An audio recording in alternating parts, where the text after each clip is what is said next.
ഹോളണ്ടിലെ ഒരു കടലോര ഗ്രാമം ഫിഷിങ്ങിന് പോയൊരു ബോട്ട് അപകടത്തിൽപ്പെടുന്നുണ്ട്. രാത്രിയാണ്. ഒരു SOS തീരത്തേക്ക് വരുന്നു. അങ്ങനെ രക്ഷാപ്രവർത്തനത്തിന് വേണ്ടി ഒരു ബോട്ട് പോകുന്നുണ്ട്. നാട്ടുകാർ മുഴുവൻ പന്തൊക്കെ തെളിച്ചിങ്ങനെ തീരത്ത് കാത്തിരിക്കുക. കുറച്ച് മണിക്കൂർ കഴിഞ്ഞപ്പോഴേക്കും ബോട്ട് കയറി വരുന്നു. അതിനുള്ളിൽ തകർന്ന ബോട്ടിൽ ആൾക്കാരൊക്കെ ഉണ്ട്, രക്ഷപ്പെടുത്തിയിട്ടുണ്ട്. തളർന്നു കിടക്കുന്ന ക്യാപ്റ്റൻ ഇങ്ങനെ വിളിച്ച് പറയുന്നുണ്ട്, ഒരാൾ കൂടി തകർന്ന ബോട്ടിലുണ്ട്, അയാളെ കയറ്റാൻ ഈ ബോട്ട് സ്ഥലം ഉണ്ടായില്ല, അതുകൊണ്ട് ഉടനെ തന്നെ അടുത്തൊരു സംഘം കടലിലേക്ക് പോകണം, അവരെ രക്ഷപ്പെടുത്തണം.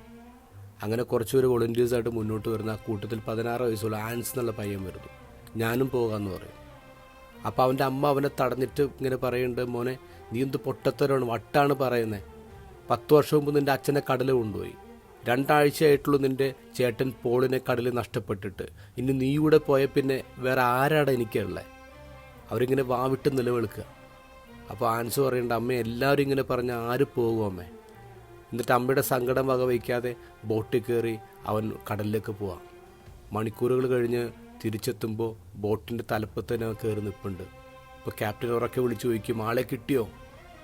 ഉടനെ എക്സൈറ്റഡ് ആയിട്ട് നിലവിളിച്ചുകൊണ്ട് ഹാൻസ് പറയുന്നുണ്ട്, കിട്ടി, അമ്മയോട് പറയേ അതെൻ്റെ ചേട്ടൻ പോളാണെന്ന്.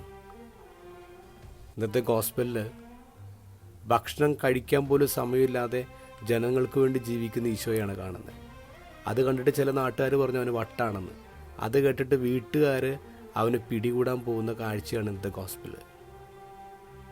സ്വന്തം കാര്യം നോക്കാതെ മറ്റുള്ളവർക്ക് വേണ്ടി മാത്രം ജീവിക്കുന്ന ചില ആൾക്കാർ നമ്മൾ വിളിക്കുന്നത് അവന് വട്ടാണെന്നാണ്.